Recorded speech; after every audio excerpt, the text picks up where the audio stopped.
So I do think that is validating because we try to tell people, rather than trying to like build a fortress and build a wall that protects your relationship from threats on the outside, fortify it from the inside. Because that's actually where the threats come from at the end of the day. Totally. Yeah, and I love that it came from this study that didn't have any agenda of being a non-monogamous or anything like that. Like, if we had just came to that conclusion, people would go, yeah, well, of course they're going to think that. And I think that is really cool and validating that even looking at this study, which didn't have that viewpoint going in, it's like, yeah, look, it's right there in the data. Welcome to the Multiamory podcast. I'm Jase. I'm Emily. And I'm Dedeker. We believe in looking to the future of relationships, not maintaining the status quo of the past. So whether you're monogamous, polyamorous, swinging, casually dating, or if you just do relationships differently, we see you and we're here for you.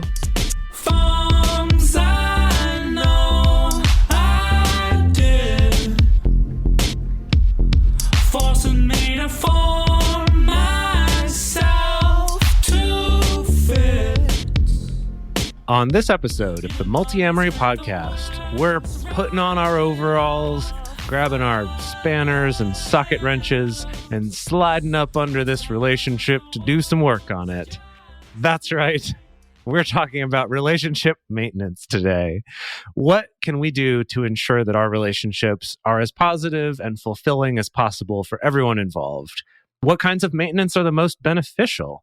We're discussing all of this and more on today's episode. That was surprisingly sexy. That caught me off guard. Oh, gosh. That's not the reaction I expected. Wow. I expected mockery for my silly metaphors. Maybe just because it was you. Oh, that's sweet. No, I was mocking you. I was like putting on my overalls and sliding under the relationship. Yeah, that was fun. I appreciated that. Just getting all greasy. Got those calluses on your hand. Yeah. Good old-fashioned relationship maintenance, baby. Woo! Oh, yeah. Speaking of, what do you think about that term? What comes to mind? Radar.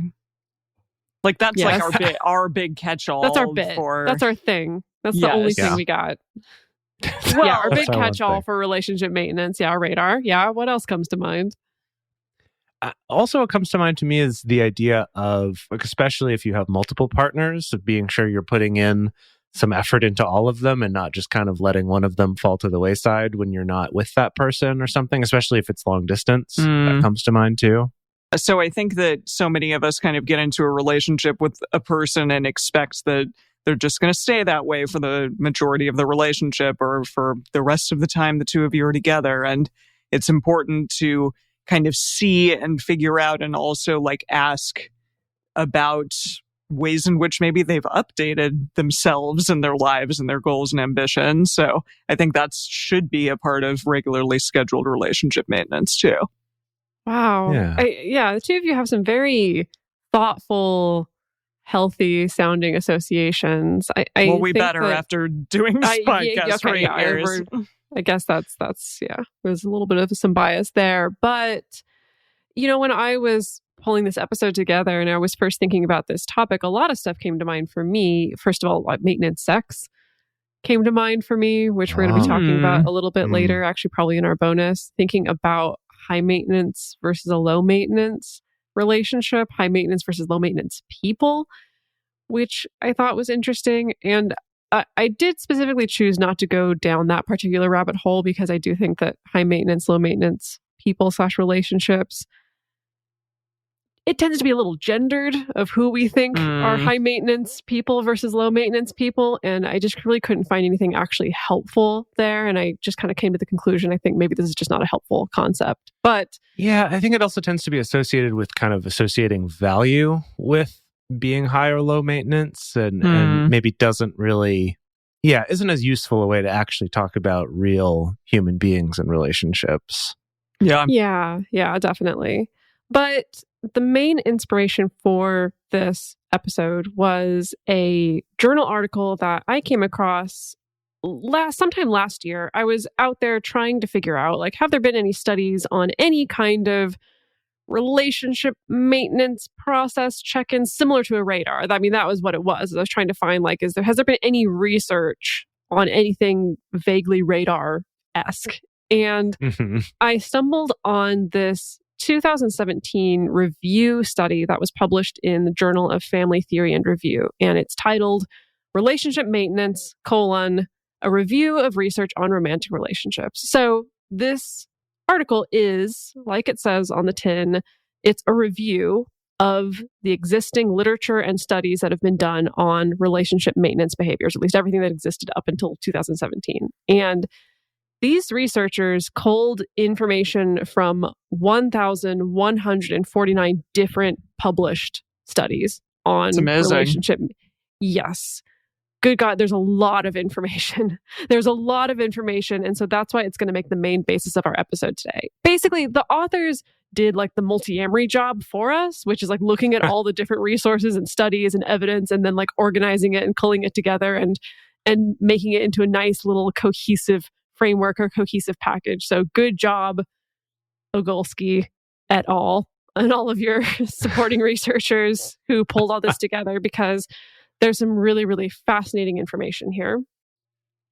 Yeah, that's a ton of information, my goodness. Yes. Well, to start us off, let's talk about some basic definitions.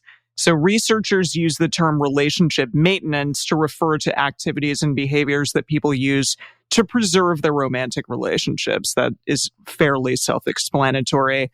But there are many different theories as to why people even want to preserve their relationship at all.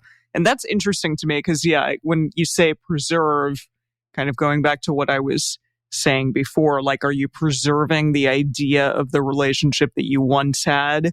Or are you cultivating and manifesting the relationship that you want to have and that you do have? Oh, well, we will get to that. We will answer your question. How exciting. Shortly. We will answer your question anon, Emily.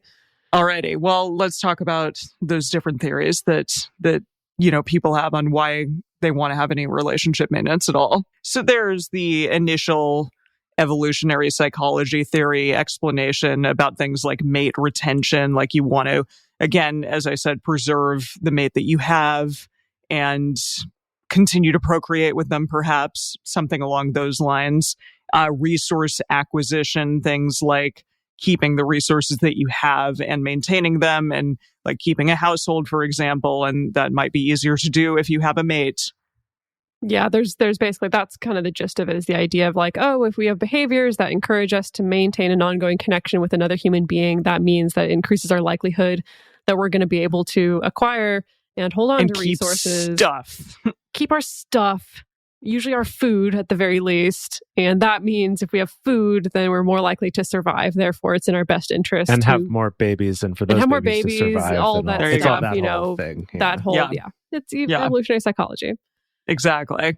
And then something we talked about a lot on many different episodes of this podcast is attachment theory explanation, or just attachment theory in general. So we form these impressions and these bonds and these needs as a young person with our parents, and that really extends into our adult relationships and how we kind of view the world and how we view relationships in general, and then how we are either attached or not attached to people, things like that. So there is also kind of a maintenance of moving into a more secure attachment, away from those dismissive or anxious attachment, things like that, into a more secure, lasting relationship with your partner. And then we have our theories. So the multiamory theory is what Dedeker called it. So human beings just, we like staying connected to other human beings, and we like having healthy relationships because it produces goodness and joy and happiness, and all of those things are really important to maintaining a healthy relationship. And who doesn't want that? I want that. Hasn't been extensively and empirically studied, but it's just kind of more of the don't worry about it so much. You think? No, you're probably right. Yeah. Right. Yeah, it is a little bit of that. Like, isn't it okay for us just to want this thing because we want to have healthy, good relationships and be good to people and be good to ourselves? Like, do we need to make it about, resource hoarding to have more children, or, the fact that we are scared of being abandoned by our parents or something? Like, maybe all those are true. Maybe they have parts to them that are true. But at the end of the day, I think all of us get, like, if you want to maintain a relationship, you get that you just do. You just want to maintain that. And you want it to be good, right? You want it to be a quality relationship.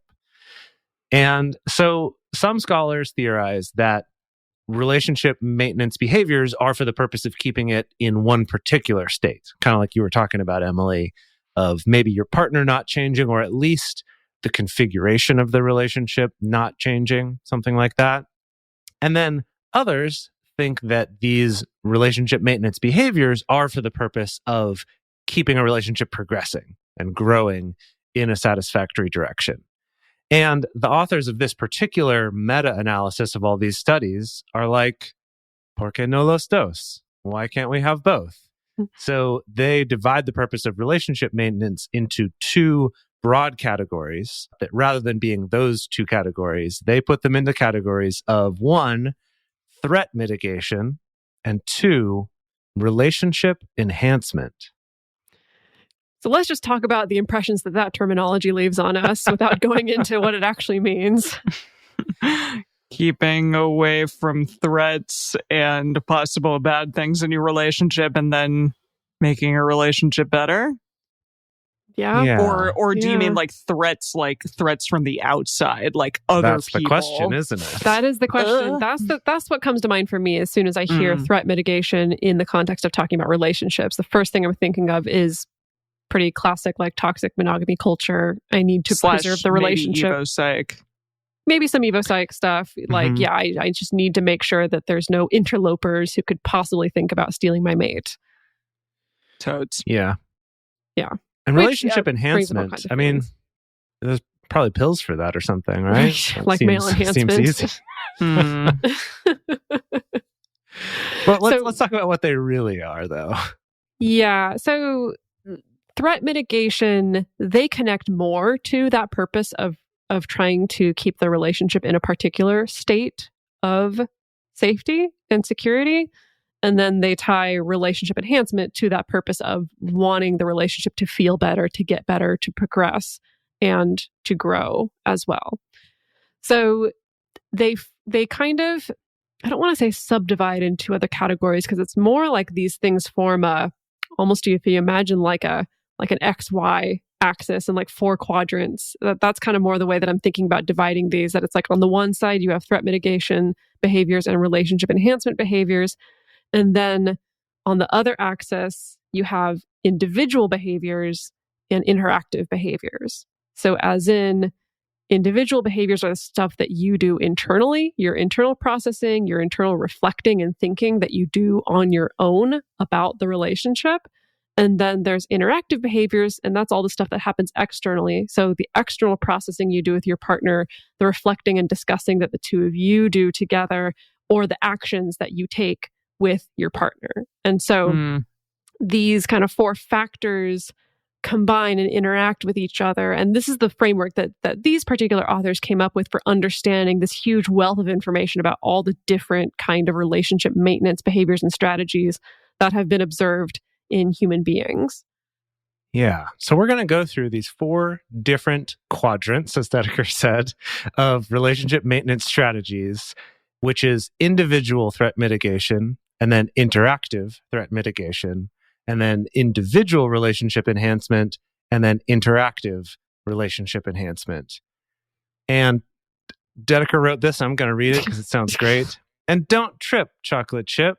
We're going to be summarizing these into nice, easy, pithy, tweetable takeaways. So don't even stress. Yes. So this can be a lot of information. I mean, that's very exciting to me. When I found this study last year, I was like, just like drooling over all the information here. But I want to encourage people listening, don't get super hung up on it. I think this is a lot of good ideas and really good actionable stuff to apply to your relationship. But we're also going to be trying to just kind of sum them up and, sum up kind of some essential principles or essential tenets that are the important takeaways as far as the stuff that you can do that can actually really help maintain your relationship over time. So with that said, the first category we're going to look at is, individual behaviors that have to do with threat mitigation, those kind of maintenance behaviors. So I'm going to start out with a little bit of a doozy and a little bit of a controversial one, because what they found, and again, reminding people that this is individual, so it's internal. this is kind of the internal threat mitigation that you're doing, can include something like what's known as a derogation of alternatives, or minimizing how attractive other people are other than your partner.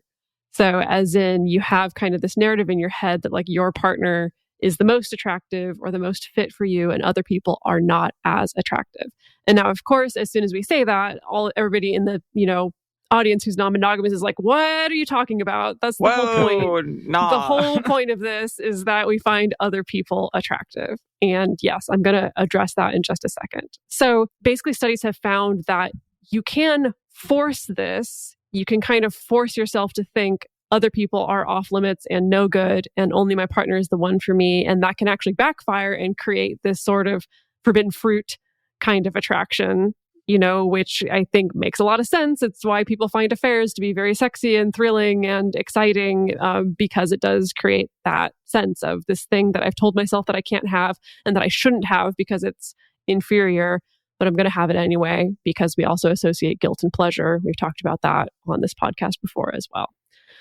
But they found that if people were not necessarily forcing it, downplaying the attractiveness of others was associated with feeling higher levels of commitment, love, a stronger relationship identity, and a more secure attachment. And so, yes, of course, all of us non-monogamous folks are like, what is that about? Is this kind of toxic monogamy culture, that kind of bias seeping into studies, or is there something else here? And I do have a take on this because give us I your hot personally, take. my hot take, I don't disagree with this because I think that there can be a distinction between I find people other than my partner attractive and the feeling of I find people other than my partner attractive to the point that I'm ready to dump my partner for someone else. To the point where I'm negatively comparing my partner to other people. And that means that now I have a bias for only seeing negative stuff that my partner does. And therefore I'm constantly fantasizing about how much better somebody else could be. And that kind of takes me out of the relationship. That's the way that I square it for myself.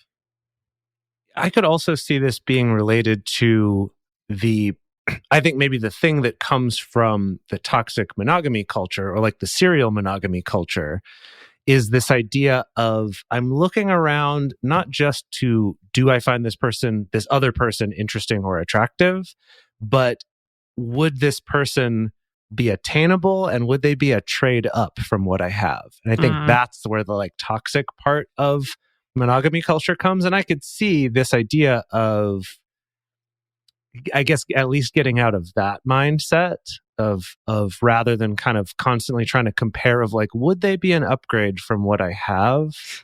That whether you're monogamous or non-monogamous would be good to move away from that sort of way of like transactionally looking at your partners, I guess. Yeah. So I think that's the thing is I think that this actually still applies even if you're non-monogamous. It's just in a slightly different way. For me, I think it's getting away from, again, like that phone upgrade mentality, getting away from that upgrade of like your partner's the next iPhone. The next iPhone. Wow. Yes. But like I think toxic serial monogamy culture really encourages people to think that way. Sure. Yeah. Right? This guy over here has a better camera and also better battery life. Better security I've heard as well in this latest update. Yeah. No, when we see like celebrities and say like, oh wow, like Ben Affleck is really dating up because he's with Jennifer Lopez right now or something along those lines, the terminology is very much it's very in our culture. Yeah. Absolutely. So I do think that like you can feel obviously like if you're non-monogamous, you feel attraction to other people other than your partner, emotional, romantic, sexual attraction. But I do think that if you're in that mentality of I could find someone better than what I have currently now, then that could be a problem. And I think minimizing that kind of thinking probably helps with relationship maintenance. So that's my hot take on it. So now let's move on to kind of the total flip side of this in a way, which is the idealization of partners, which I feel like happens so much early on in a relationship. And maybe it can be with those maintenance moments, but especially I think even in non-monogamy, NRE like makes us in so many ways idealize our new partner and like put them on this pedestal and freak out just because they exist. And oh my God, they're the best thing I've ever seen in my life. So yeah, there's this positive exaggeration of your partner's qualities, like you're looking at everything through rose-tinted glasses, or a positive exaggeration of your perception of the relationship as well as your future with this partner. My God, have I done this so many times? Like, I'm going to marry this person like 2 seconds after meeting them or whatever. Like, oh, this guy's the one or whatever. Like, I did that all the time when I was in high school and college, and it's still, even when I was non-monogamous, I think that I idealized like what the future would hold for these people that came into my life. But I think that what the research is finding is if you can do that or hang on to some of that, even when the NRE is no longer there, that is going to help with maintaining the relationship over time. That makes sense. Even if, I don't know, there's a potential rigidity in that I find to be maybe a little scary, like a lack of going with the flow, like whatever the relationship takes you. But I guess it can also, especially in, I don't know, in some relationships, that's an exciting and good thing to do, and idealizing everything that you're having with that person. Yeah, I think what it brings up for me, at least kind of looking at what the research is talking about here, that they're not talking as much about, I guess, just the future of what you think is going to come and not being flexible about that, but more having an optimistic view of that. And then also having like this slightly biased toward thinking they're greater than they are kind of attitude towards your partner. And the thing that this brings up for me, though, because it also brought up some feelings of caution to me, is just worrying about getting into that territory of relationship advice that completely ignores the idea that maybe this relationship isn't a good one, or maybe your partner isn't good for you. And instead, I'm just going to sort of be like, I'm failing if I'm not somehow blindly seeing past all of their faults. And I don't think that's what the research is saying you should do, but I do feel like when taken without that caveat, it can get into that territory, you know? Yeah, definitely. And of course, on the show, we're always encouraging people to pay attention to red flags and to do whatever you need to do to have a reality check, especially if you're an NRE and it's okay to break up.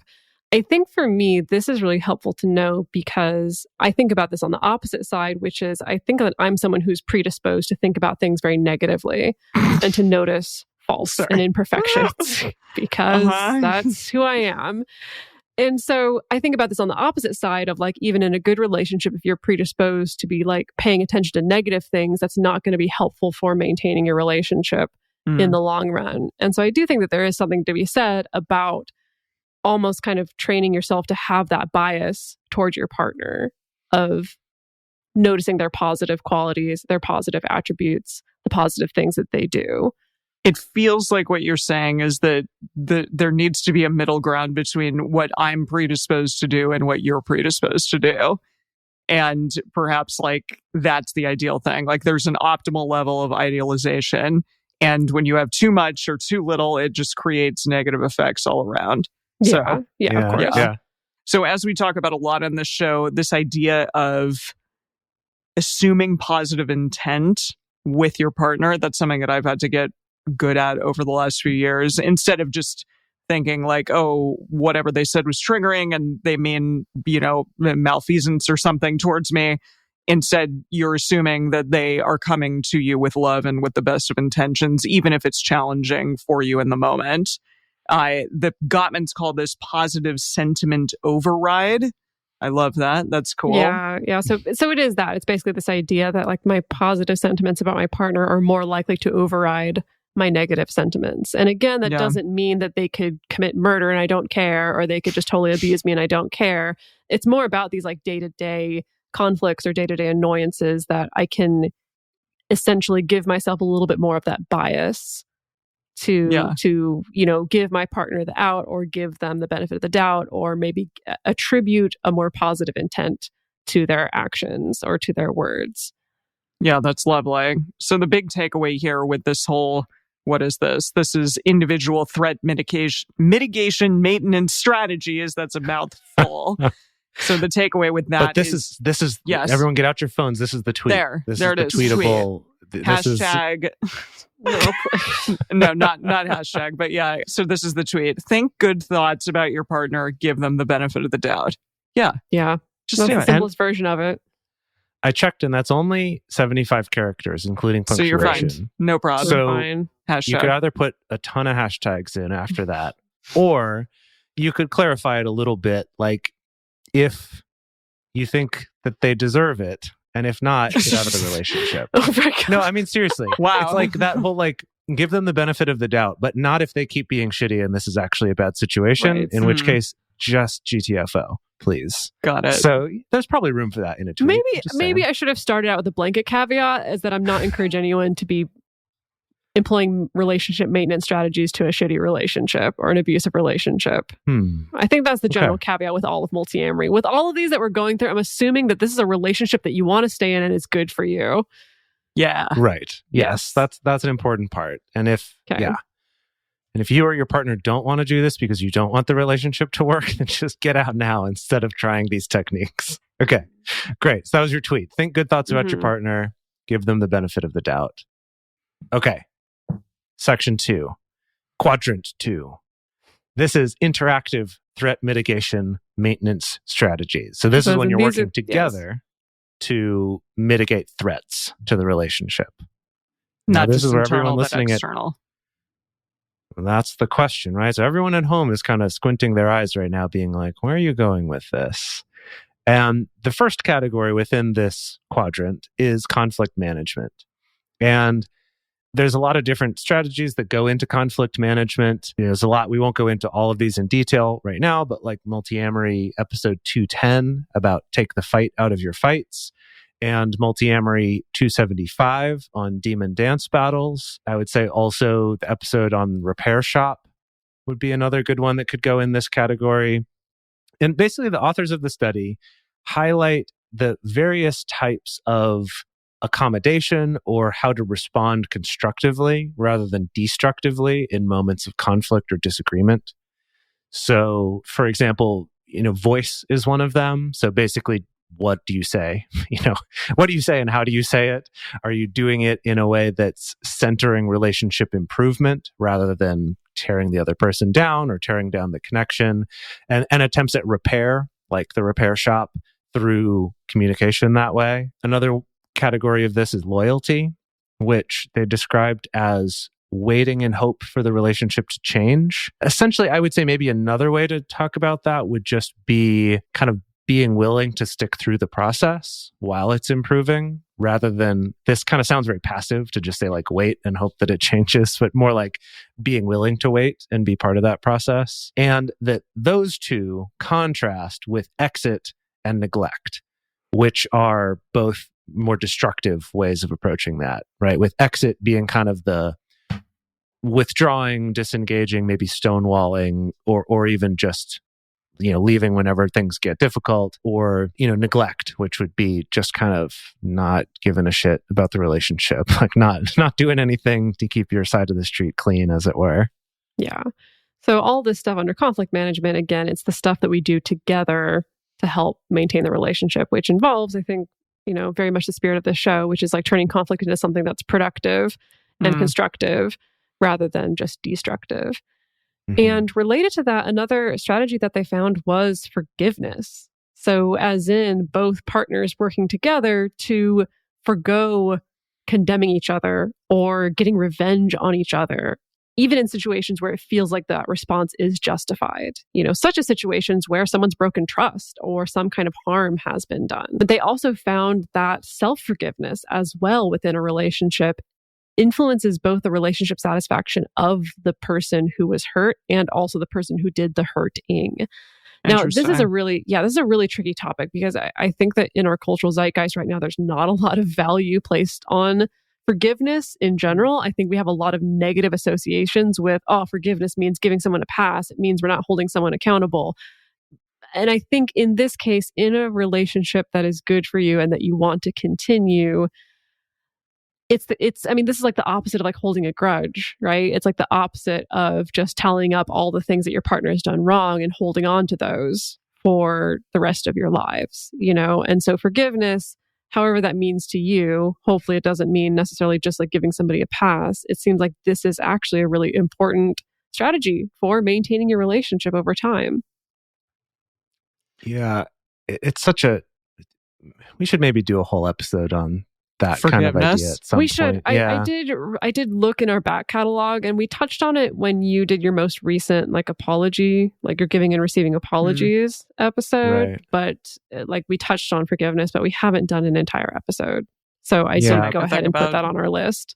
Good. Yeah, I think something about that the difference between sort of holding someone accountable and not forgiving them, that you can forgive someone and also hold them accountable at the same time, I think would be a really good thing to talk about. I think that'd be a good one for this. But yeah, absolutely. It's like, this is where you can get into that situation where you just continually resent someone for something in the past. Like you resent your partner for something in the past, and no matter what they do or what you do, you never move past that. And that's, you know, I've been there, and it's not a happy place to be. You know, it's pretty miserable for both of you.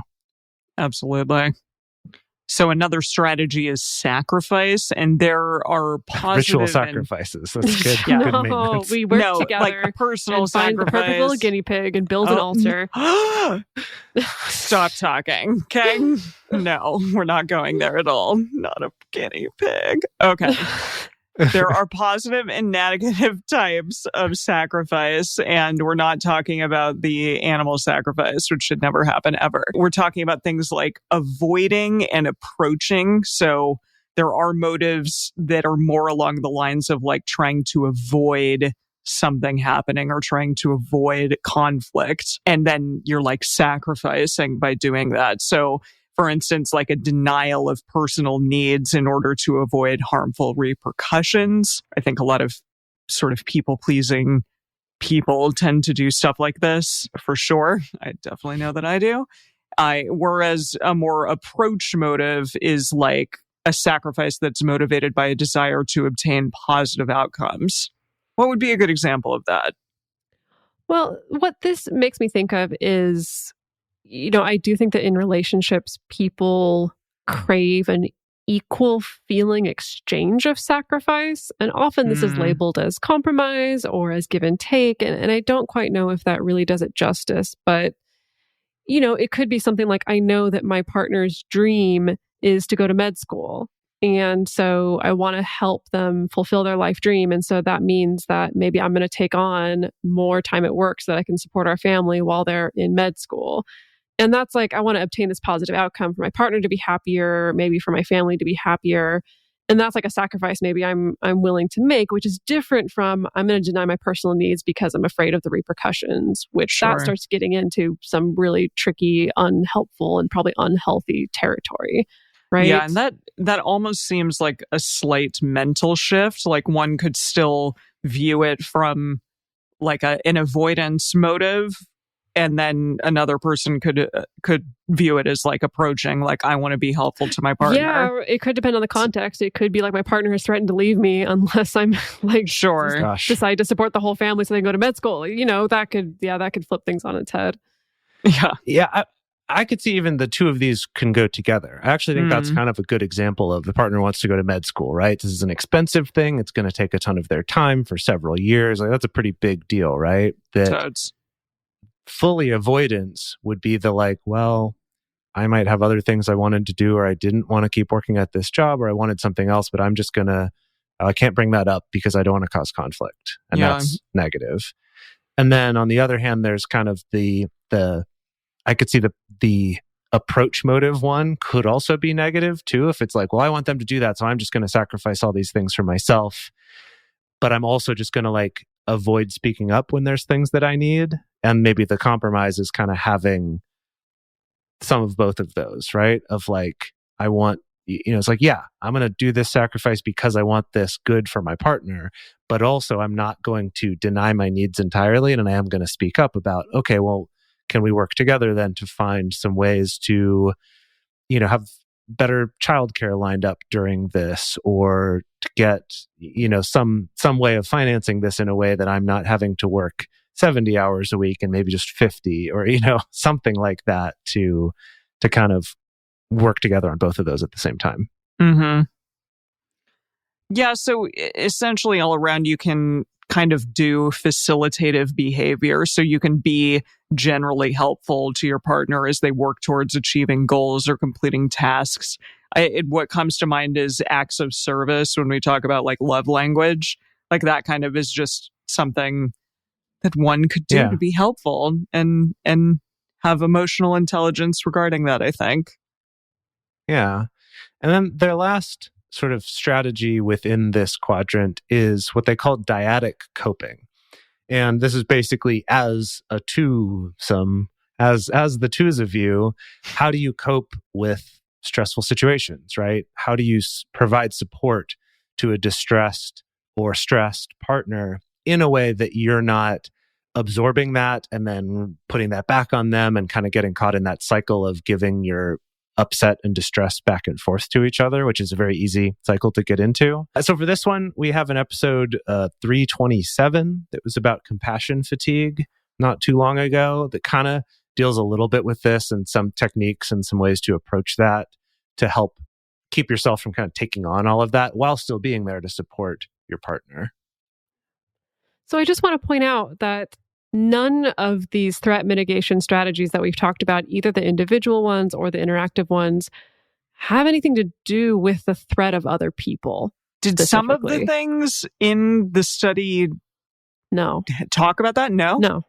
Oh, that's good. Or like in any of the studies, I mean.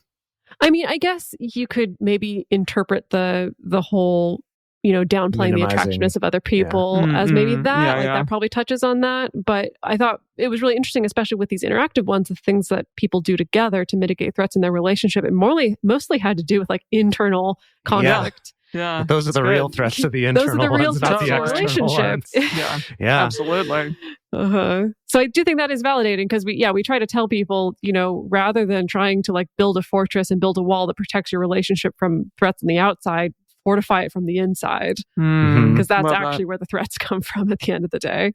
Totally. Yeah, and I love that it came from this study that didn't have any agenda of being a non-monogamous or anything like that. Like, if we had just came to that conclusion, people would go, yeah, well, of course they're going to think that. And I think that is really cool and validating that even looking at this study, which didn't have that viewpoint going in, it's like, yeah, look, it's right there in the data. Like, these are the things that actually matter, not those external threats. It's not like, let's get together and talk about how you should never spend time with men alone or something like that, right? No one, regardless of gender, should ever spend time with men alone.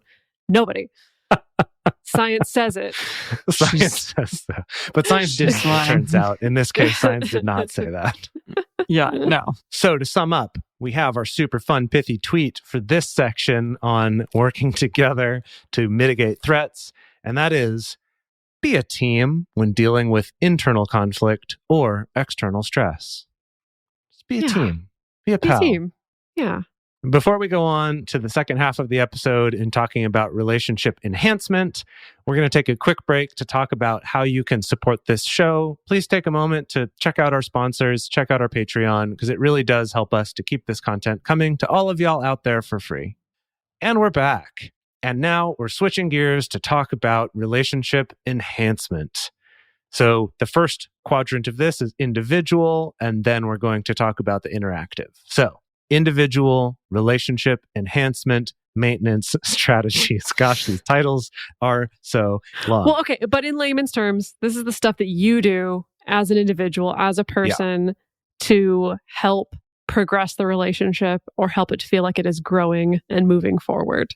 Cool. Yeah. It's enhancing. Yeah. Enhancing. So the first one here is how you think about the relationship thinking. It's positive reflections about your partner, about the state of your relationship, or about how your family or social network may feel about your relationship. And that's an interesting one there of it's sort of cultivating more positive expectations, I guess, and positive thoughts about not only the relationship, but also how people important to you are going to perceive it and react to it.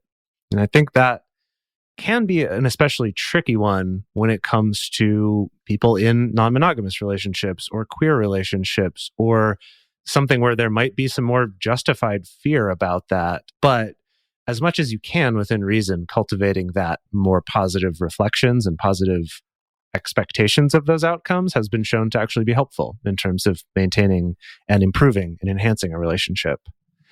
Next one is generosity. And that's basically, it's like little small acts of kindness, right? They say, quote, giving good things to one's spouse by regularly engaging in small acts of kindness. And they found in this study that among married partners, generosity is positively associated with commitment, religiosity, egalitarian division of labor, and marital satisfaction. So it's positive for all those things. And then it's negatively associated with marital conflict and perceived divorce likelihood. So basically, people who are more generous are less likely to have marital conflict and less likely to feel like divorce is likely, right? The religiosity one is interesting. Yeah. I don't know how they were measuring that, but it sounds like a lot of good things, right? Better, commitment and more egalitarian division of labor, which I thought was a cool one to put in there. I like that a lot. That's great. All right. The next one we're moving on to is gratitude, which is being thankful and expressing appreciation.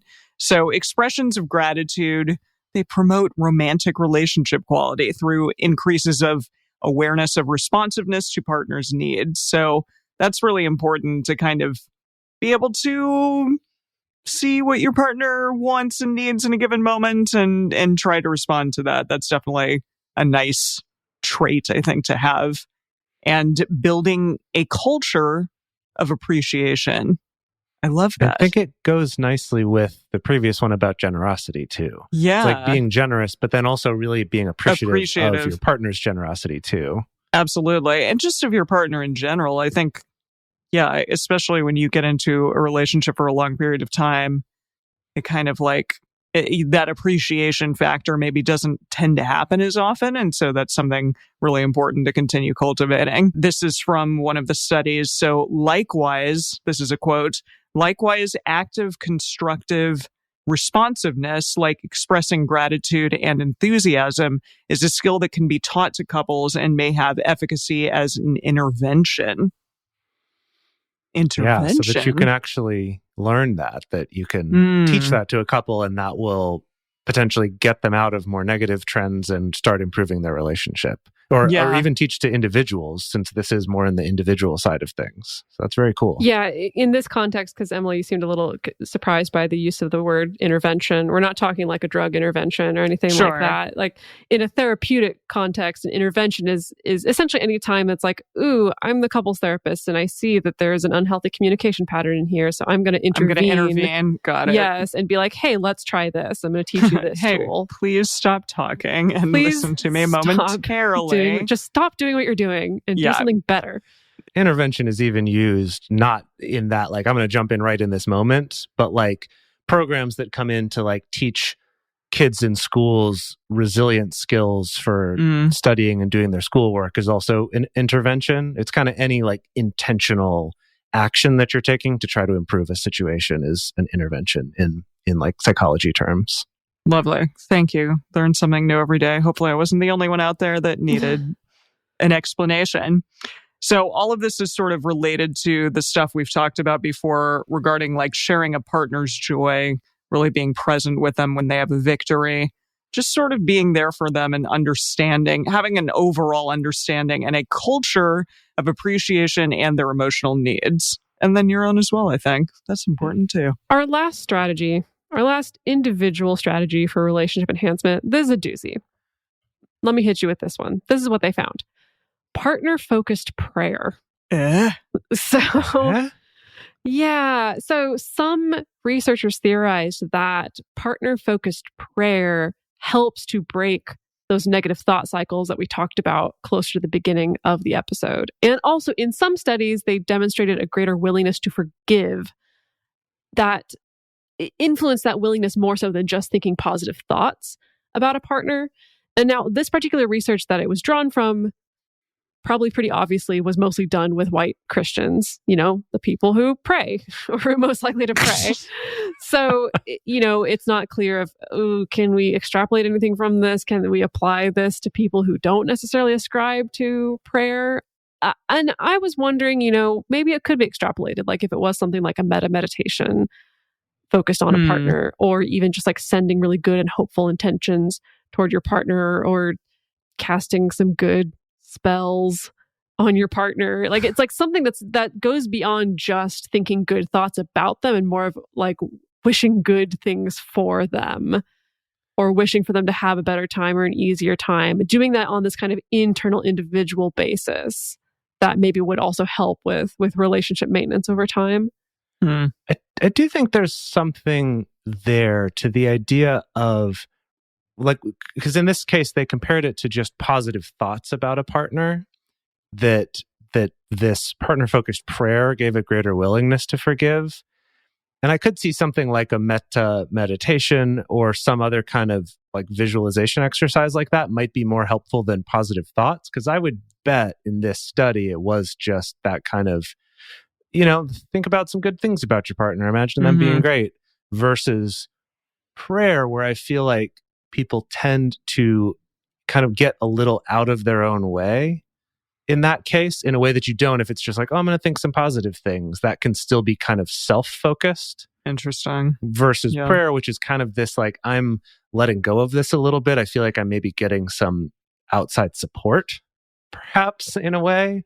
Right. And so I could see something that's a little more structured as a way of kind of looking at the bigger picture around things and cultivating love and care for that partner, rather than just like thinking about how nice their triceps look or something. Their triceps.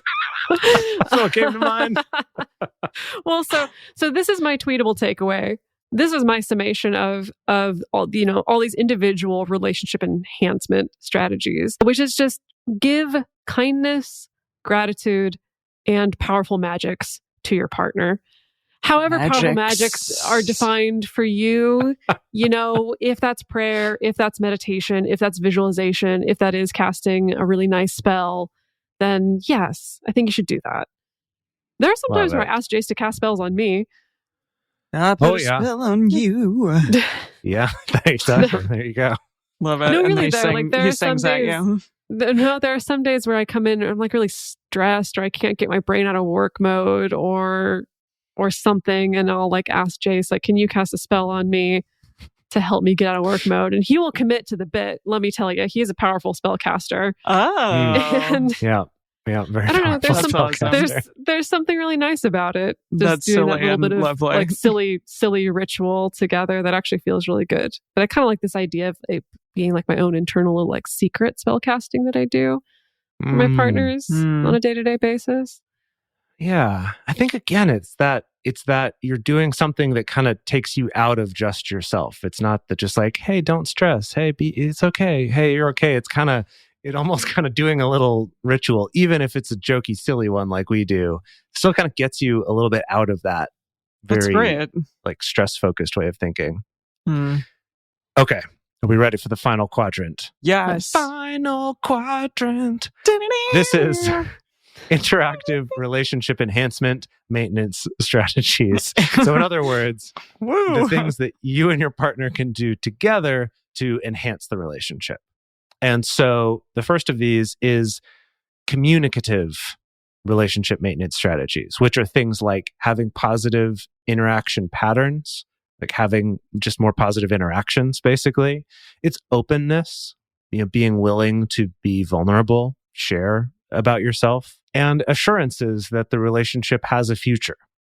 It's things like sharing tasks and engaging together in social networks. And I don't know if they meant like just your circle of friends, or if they meant literally like social networks online. They definitely did not mean social networks online. They definitely meant, you and your partner together, and shared friends, engaging with shared friends and family and your circle. Okay. Yes. Okay. That makes sense. They also put into this category relationship talks about the state of the relationship.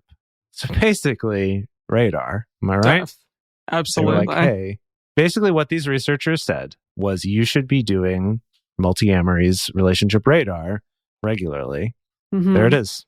Science. There it is. Done. And they somehow knew that in 2017 before we even created Radar. No, I Yeah. think They found did it. It was not created yet. It was Scrum then, probably. Right. Yes. Yeah. Yes. Okay. It was in its infancy. They knew. But they saw it coming. They were like, Definitely. we know this will happen. Just trust us. Do and it. indeed it did. No, but yeah, so maintenance, so communication maintenance in terms of having more positive, more open communication with each other, and then also just communicating more completely about the state of the relationship. And then the next one is social support and responsiveness to partners' concerns, needs, desires, etc. So this kind of goes back a little bit to some things we talked about in the individual relationship enhancement stuff of just kind of things like appreciation or being helpful to a partner. But this also kind of emphasized this in the together section as well of, how can we be responsive to concerns, needs, desires? Probably talking about them at a radar would help with that too, to really be aware of those things. And this also creates an emotional bond of showing appreciation for your partner's personal qualities. It's matching emotions with them, like responding to their emotions and being there with them, and understanding both verbal and nonverbal communication. Again, just go back a couple episodes to look at nonverbal communication. And then also episode 216 on emotional support. Also, something that you two just talked about is humor. So it can be used to cope with stressful situations and maintain your relationship.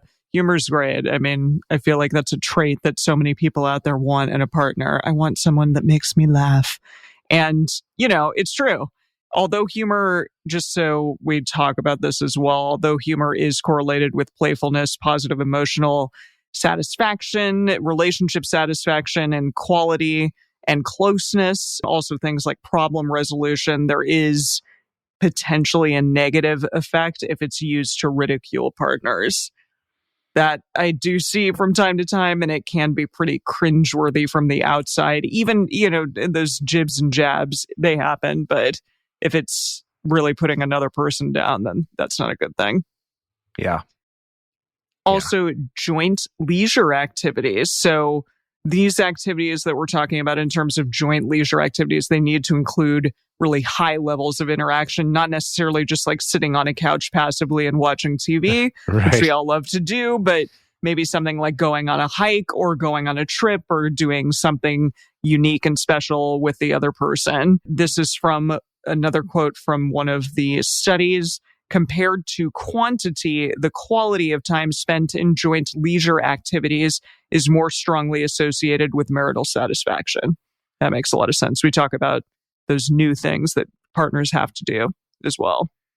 Yeah, this reminds me of some conversations we've had before about that idea of a lot of times people, particularly when opening up a relationship, will really struggle with feeling like I'm not getting enough quality time with my partner now, or not enough with the new partner or whatever it is. And that changing that focus from an amount of time to the quality of time can make a really big difference and help get you more focused on what is it that I actually do want from this? What do I really need from these interactions for me to feel really good? And maybe it is totally changing up what kinds of things you do together, or just occasionally doing more novel new things instead of just doing the same thing every week or something like that. So I love that this one's in here, and that high levels of interaction I do think is really key to this. So our pithy takeaway from interactive relationship enhancement maintenance strategies is check in with your partner and have some fun. Yay. Yay. Yeah. And these are all so short. We've saved so much room for hashtags galore, maybe some emoji. There's just a lot you can add to these. All right. So let's recap. These are our 4 main, very short, tweetable takeaways. Number 1, for individual threat mitigation, think good thoughts about your partner. Give them the benefit of the doubt. Second one, which is from interactive threat mitigation, be a team when dealing with internal conflict or external stress. The third one is from individual relationship enhancement, which is give kindness, gratitude, and powerful magics to your partner.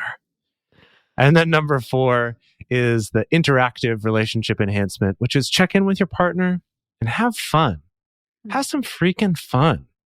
I'd added an extra word, a few more characters, but don't worry, you still have plenty of room for hashtags. Well, tweet away. Add all the emojis that you want. It's going to be great. This study actually had so much more information. Of course, they're culling information from over 1,000 studies. So there's just so much more that we could be talking about. So some of it is going into our bonus episode. So in our bonus episode, we're going to be talking about what this review found about maintenance strategies for marginalized relationships, as well as long distance relationships. And then we'll also be spending a little bit of time about maintenance strategies for non-monogamous relationships in particular. This week, we want to know, what does relationship maintenance mean to you? We're going to be posting that question on our Instagram story, so be sure to go and check that out. The best place to share your thoughts with other listeners is on this episode's discussion thread in our private Facebook group or Discord chat. You can get access to these groups and join our exclusive community by going to patreon.com/multiamory. In addition, you can share with us publicly on Twitter, Facebook, or Instagram. Multiamory is created and produced by Jase Lindgren, Emily Matlack, and me, Dedeker Winston. Our episodes are edited by Mauricio Balvanera. Our social media wizard is Will McMillan. The researcher for this episode is Dr. Kiana Nurse. Our production assistants are Rachel Shenowork and Carson Collins. Our theme song is Forms I Know I Did by Josh and Anand from the Fractal Cave EP. The full transcript is available on this episode's page on multiamory.com.